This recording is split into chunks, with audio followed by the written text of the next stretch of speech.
Allahabad high court ने ज्ञानवापी मस्जिद मामले में बड़ा फैसला दिया। उच्च न्यायालय ने ज्ञानवापी मस्जिद परिसर का एएसआई से सर्वेक्षण कराने के वाराणसी सिविल कोर्ट के आदेश पर रोक लगा दी। हाई कोर्ट ने वाराणसी की अदालत से इस मामले में संबंधित अन्य सभी कार्रवाई पर भी रोक लगा दी।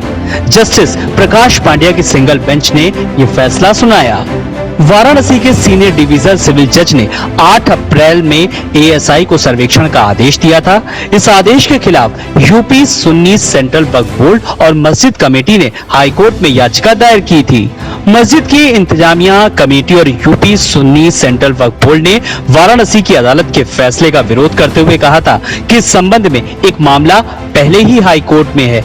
ऐसे में वाराणसी की अदालत ऐसा आदेश पारित नहीं कर सकती और इस आदेश को रद्द किया जाना चाहिए।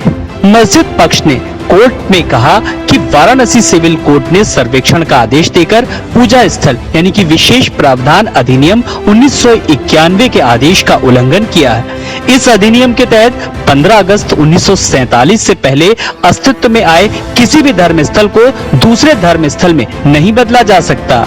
वहीं मंदिर पक्षकारों की ओर से कहा गया कि 1664 में मुगल शासक औरंगजेब ने मंदिर को तोड़कर उसके अवशेषों पर ज्ञानवापी मस्जिद का निर्माण कराया था, जिसकी वास्तविकता जानने के लिए मस्जिद परिसर का सर्वेक्षण कराना बेहद जरूरी है। मंदिर पक्ष का दावा है कि मस्जिद परिसर की खुदाई के बाद मंदिर के अवशेषों पर तामीर मस्जिद के सबूत अवश्य मिलेंगे, इसीलिए एएसआई सर्वेक्षण किया जाना बेहद जरूरी है। मस्जिद परिसर के सर्वेक्षण से ये साफ हो सकेगा कि मस्जिद जिस जगह तामीर हुई है वो जमीन मंदिर को तोड़कर बनाई गई है या फिर नहीं। इस मामले में बहस के बाद हाई कोर्ट ने 31 अगस्त को फैसला सुरक्षित कर लिया था। याचिकाकर्ता के वकील विष्णु शंकर जैन ने कहा कि 2 हफ्ते बाद हम हाई कोर्ट के सामने केस से जुड़ी जानकारी रखेंगे।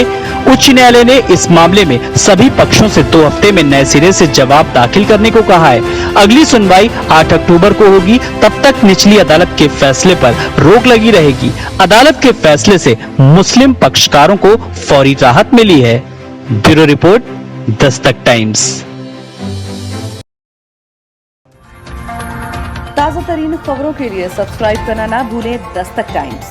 बेल आइकन दबाकर पाएं देश विदेश की लेटेस्ट खबरों की नोटिफिकेशन।